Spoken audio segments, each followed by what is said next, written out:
این منم گندم. اولا زمین را چاک میکنند.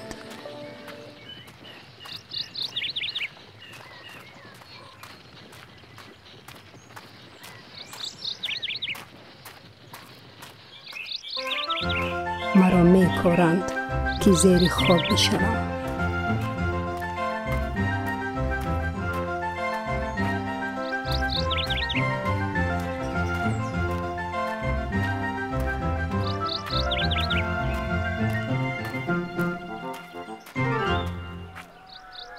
از زیر و بر خاک ها به سوی زندگی سر میکشم، ولی باران و باران و ژاله ها به سرم میریزند.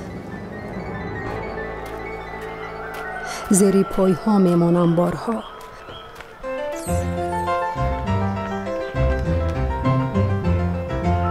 پرنده ها نالم میزنند.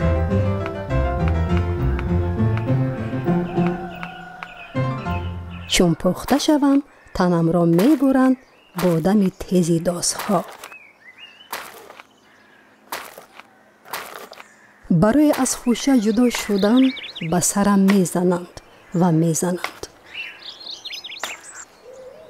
بعد مرا میبرند سوی آسیا.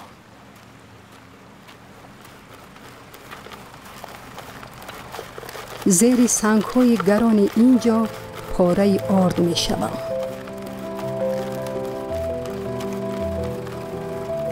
به خمیری که از آرد من است موش می کوبند و کف می زنند. زیادی زیاد.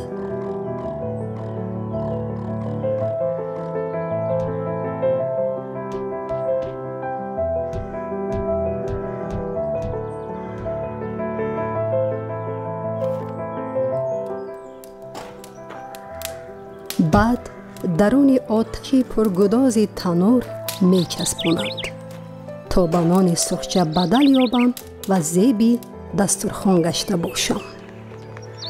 یعنی سرگذشتی پربلای تلخ را از سر می گذرانم تا نانی لذیذ شوم، کامها را به طعم شیرین گردانم. هر کی سرگذشتی پر از آب گندم را از سر می گذراند، مثل نان لذیذ و عزیز می شود.